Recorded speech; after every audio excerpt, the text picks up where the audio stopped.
Hello, listeners. This is Kat, and welcome back to Put Your Hands Up Podfic. This is the continuation of See You in the Morning. This will be Part 5, Chapter 5, entitled All Might is an Idiot. Waking up, Izuku still feels tired, so he knows the day already isn't going to be a good day. His scars feel achy, and he keeps having to sidestep dark thoughts, which is what leads him to clutching his star as he gets ready for school, as well as during his walk to UA. His fears are only confirmed that today isn't a good day when the entrance to the school comes into view and all he can see is swarms of adults with cameras and other gear. Great. Reporters.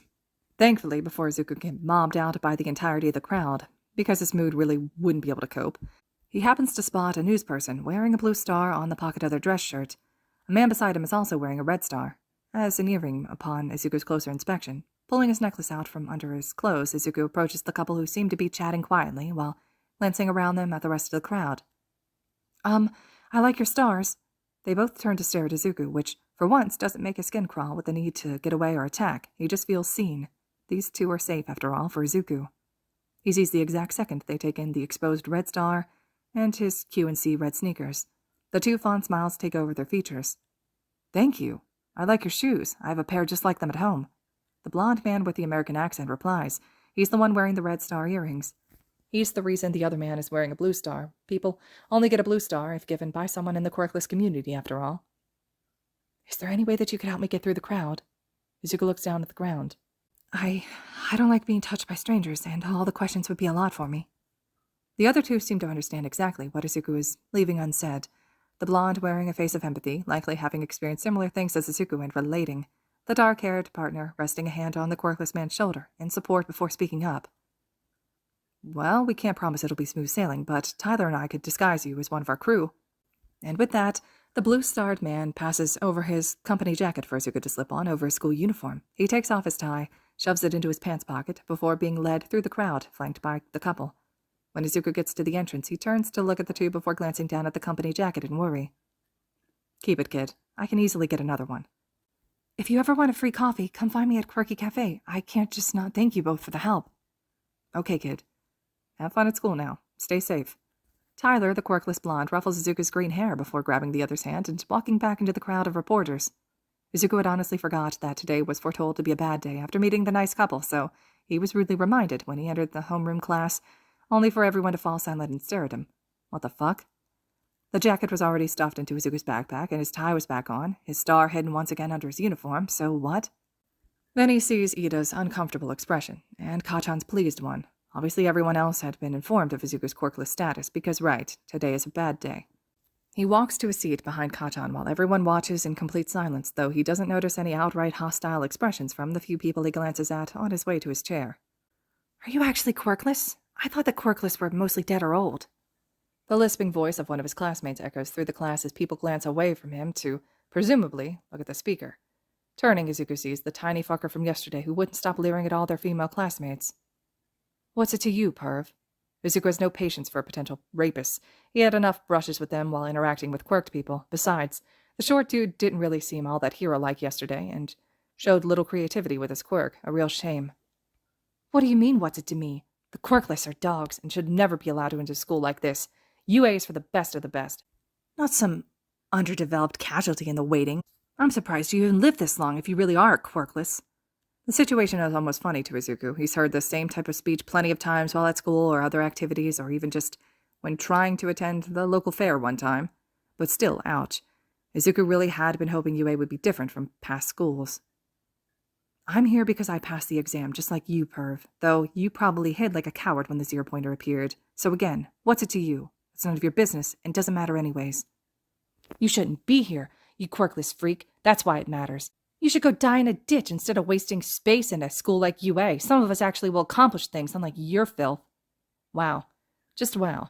Izuku almost wants to clap, though the urge is swiftly shoved down into that's not how you cope with assholes telling you to die box, alongside asking them to marry you and pretending to die on the spot. Mineta. Oh shit. Eraser apparently had entered the classroom at some point during the whole exchange, and his expression, while calm at first glance, could kill a person by the venom in it alone. You're expelled. For quirk discrimination, suicide baiting, and sexual harassment. You were already on thin ice after yesterday, so get out. Nezu will be waiting for you in his office. The whole class just stares at their teacher because holy shit. He actually just expelled someone. For Izuku no less, like, what the fuck? No teacher had ever stood up for a Deku like Izuku, though he's starting to get the vague feeling that maybe his neighbor won't be like every other teacher Izuku has had. Mineta stands for a couple of seconds, just staring at Eraserhead before huffing in indignation and yanking his backpack off his seat and walking out of the class. Just wait until my mother hears about this. And then he's gone. No one moves, not daring to disrupt the volatile environment. If I hear any of you being hateful or discriminatory to Midoriya, or any other classmate for that matter, for anything including their quirk or lack thereof, you will be expelled on the spot. The dark pro-hero looks out at the slack-jawed students, no one responding. Got it? At the barked confirmation, everyone starts nodding, though Izuku just sits at his desk contemplating if maybe he actually did jump off a roof at one point, and this is some delusion before he passes on. Because what the hell? Not even Katon is daring to speak up against Aizawa-sensei. Good. Now, I expect all of you to behave for your other teachers today. If I hear any bad behavior from you bunch, you'll have detention for a week. And with that, Aizawa-sensei walks out of the door, only glancing back inside to call for him to come step outside with him for a second. Why would he want to see Izuku right now? Under the watchful eyes of his once again silent classmates, Izuku slips out of the classroom and walks over to his neighbor. Are you okay, kid? What? Is he okay? Yeah, I'm fine, Aizawa-sensei. Nothing I haven't heard before. At the furious face of his teacher, Izuku is once again reminded that this is a slightly different experience than his past school experiences. He can't get away with as much concerning behavior as at his old schools, where no one cared about Izuku beyond hurting him. We will be talking about that later, Midori, but for now, if you're sure you're okay. Izuku nods quickly, wanting to leave as soon as he can before he turns into a strawberry. Then you can head back to class. The man was probably reaching over to ruffle Izuku's hair, much like the quirkless reporter from earlier, but all Izuku can see is an attack, and flinches away violently from his teacher. Well, shit. Stupid instincts, though he can't really complain, as these instincts had actually saved Izuku's ass multiple times over similar things. Bowing quickly at his teacher, Izuku scurries back into the 1A classroom and waits with his face turned toward the classroom windows for their math teacher to get there. Shota feels like he's going to throw up, with the way dread is twisting in his gut as he watches Midori almost run away back into class. Shota had arrived at the class in the middle of his young neighbor replying to Mineta's presumed original statement. He should have been there earlier and stopped all of it before Midori had to hear it. Though from the green teen's words, the hateful language wasn't anything new to him. Shota wants to curl up with his husband and their cats and forget about the train wreck that was homeroom today, so he settles for reassuring himself the kid will be okay and heading toward the teacher's lounge where, hopefully, he can drink some coffee. Izashi was teaching the first-year Gen Ed class English right now, so no cuddles, sadly. It isn't until hours and hours later, near the end of the day, that Shota's interrupted in his office beside the teacher's lounge. I'm looking for an eraser? The name, not the office supply. A tall purple-haired teen is standing in this doorway. It's definitely not one of Shota's class, and he's looking for him but calling him Eraser. That's me. What do you need? The green-haired dude told me to find you? It's not quite a question, but it kind of is implied in the way that the tired-looking teen phrases it. But that's not Shota's focus right now, because green-haired dude could really only be Midori. Why is this other teen being sent in his stead? Actually, why did the kid need him in general right this second? He should be in class. Mostly concerning explanations flood his mind. Where is he? He demands, though the teen doesn't look bothered by Shota's impatience. I'll just bring you to him. It's only my second day here, so I could not give you directions to save my life. Shota nods, standing to follow the purple-haired teen, before pausing and grabbing his supply belt as well, just in case.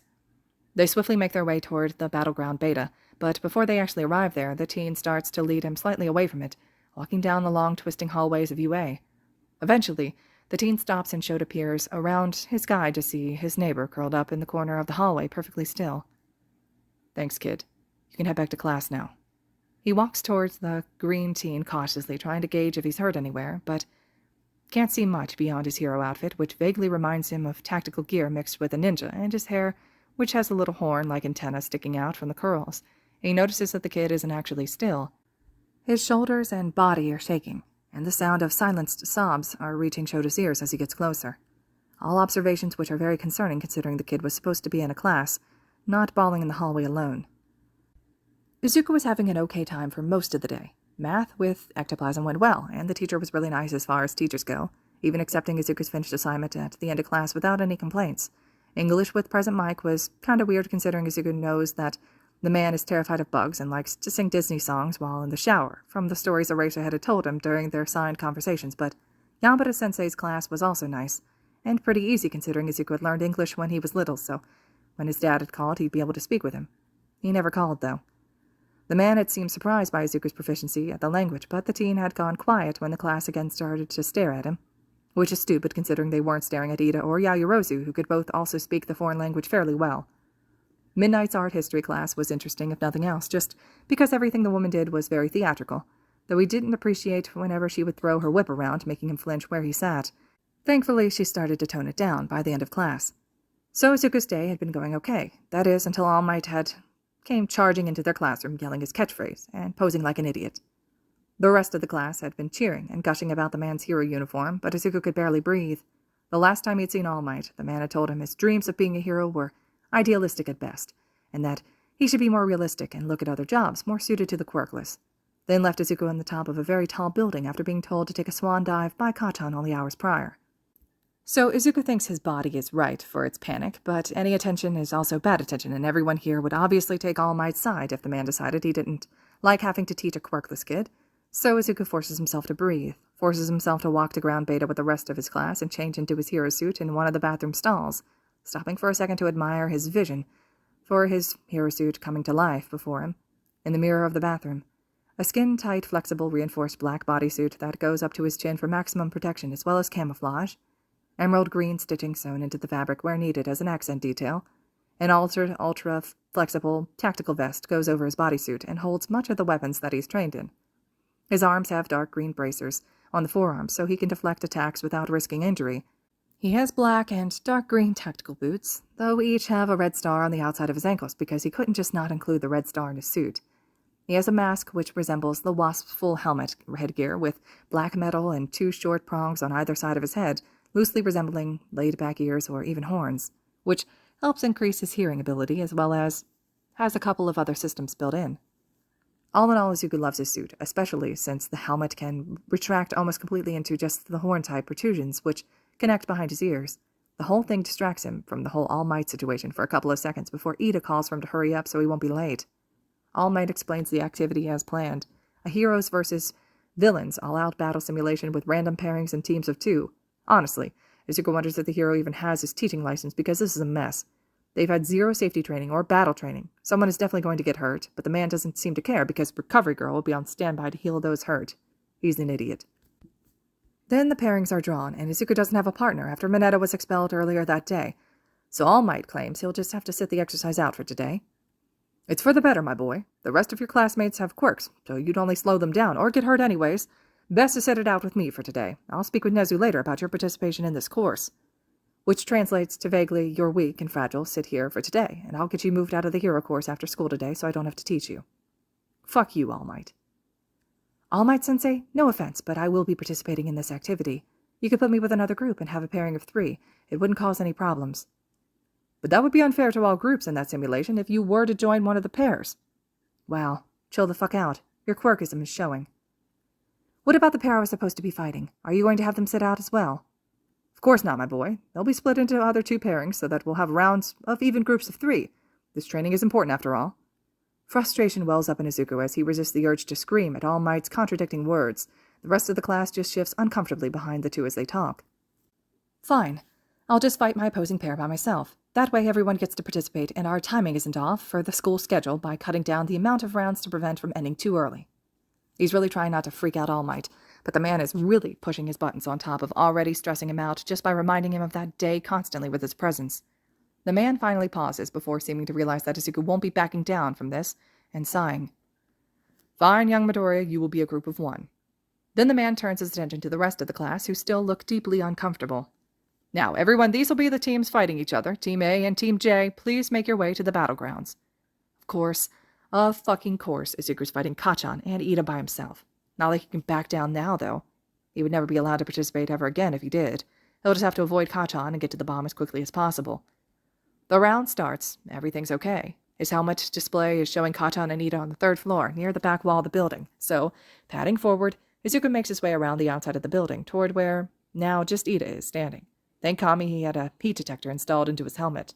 He scales the wall once he reaches a place where The external window should be beside the room Ida was waiting in, seemingly pacing around in circles. Katon is slowly checking all the lower floors of the building, probably looking for Izuku.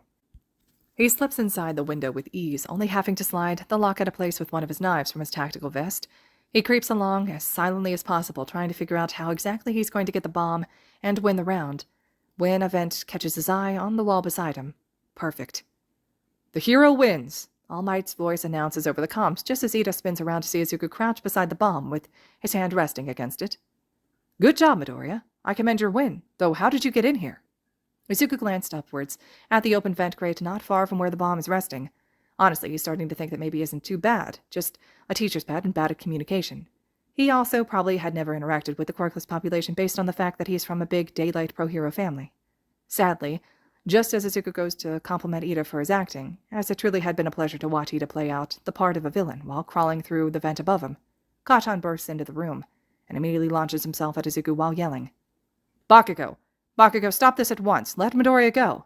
Ida's yelling at Bakugo as he proceeds to release multiple explosions of different sizes toward Izuku, who has next to no time to dodge. Thankfully, his helmet is back on, and his gear is fire and heat resistant, as well as all reinforced to take force. Sadly, Katon's attacks do still hurt a lot. The blonde teen is furious from the sound of his insults and attacks. "Young Bakugo, you will stop right now, and all of you will return to the observation room. Such actions are unhero-like." At All Might's words, Katon finally slows down and spits at Izuku before stalking out of the room, likely making his way to the observation room. Ida rushes over to Izuku and helps him back up from the ground, as they slowly make their way to the observation room as well. When they get there, All Might asks Ida if he was hurt, completely ignoring Izuku, who's being supported by Ida. "No, sir, I'm okay, though Midoriya should go see Recovery Girl for a check-over." "Nonsense, young Ida. Midoriya's fine." With that, the man starts to ask the once again uncomfortably shifting silent class what was wrong with their round. When no one answers, he starts to talk about how Izuku's tactic of going around and avoiding conflict was cowardly. Not in so many words, but the same idea. No one speaks. Izuku gestures silently for Ida to let Izuku go, and heads toward the door to find his way to Recovery Girl himself, since All Might seems to be ignoring his obviously hunched and singed form, and probably school protocol as well. "Where do you think you're going, my boy? Criticism is important to listen to. If you can't even handle this much in a learning environment, maybe you should have listened to me earlier instead of insisting you participate." Izuku sees red, a double vision of this All Might and past All Might blurring together to form a soundtrack, telling him to give up and be more realistic. To sit down, shut up, and give up. Izuku quickly leaves the observation room and runs. He's not even sure where he's going as tears start to blur his vision, but he can't handle being near All Might, or Bakugo for another second.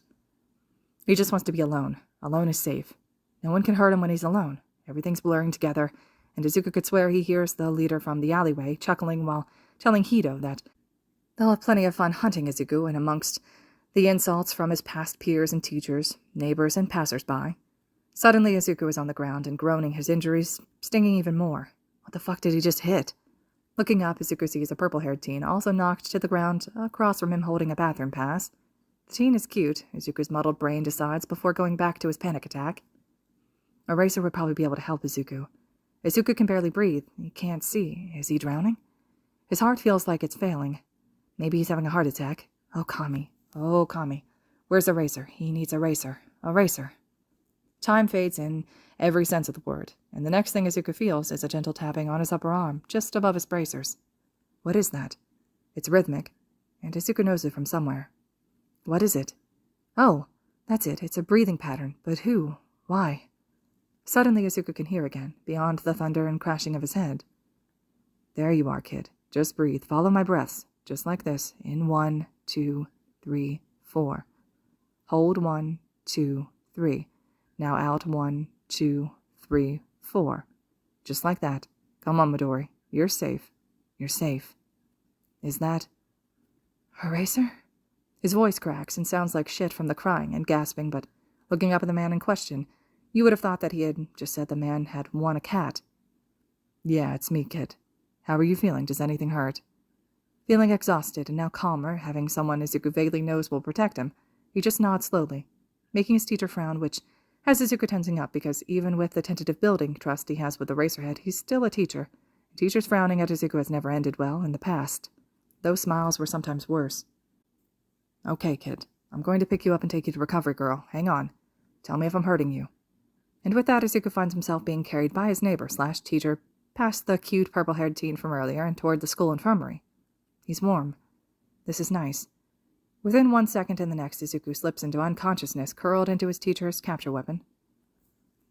Shota sighs as Recovery Girl looks over the bruised and slightly crispy form of his sleeping student. The woman keeps shaking her head in displeasure, and then finally gives the kid a quick kiss to the forehead, and walks over to where Shota and the purple teen are standing. That's another thing. The teen had yet to leave. Shota doesn't think he knows his teen neighbor, but Shota would rather not scare off a potential friend for a student. Kami knows Midori probably doesn't have many friends growing up quirkless. He's mostly fine, Shota, though some of the bruises will be staying since he didn't have much energy for me to work with. Planning on keeping him until he wakes up, which likely won't be until late tonight. I'll keep him until tomorrow, so make sure to call his primary emergency contact and let them know where he is. Shota just nods. Thank you, Chio. I'll probably stay with him for a bit. Okay, dear. Now, Shinso, is there something you needed? You should be in class, should you not? The purple teen in question, Shinso apparently, stiffens before shaking his head at Recovery Girl. Then you best be getting back there, dearie. Off you go. Shota watches as Shinso is herded gently from the infirmary and back to class by Chio before she heads over to her desk again to leave Shota and his student alone. Might as well text Hizashi to let him know where he is currently, and then call one say Hinto to inform her where her apparent nephew is. He also needs to track down All Might, the idiot, to find out what happened during his heroics class with 1A at some point. Shota sighs heavily, pinching the bridge of his nose to stave off an oncoming headache. His neighbor is such a problem child, but so far he's been worth all the effort. All right, listeners, this concludes Chapter 5 of See You in the Morning. Chapter 6 will be next. As always, thank you all so much for listening.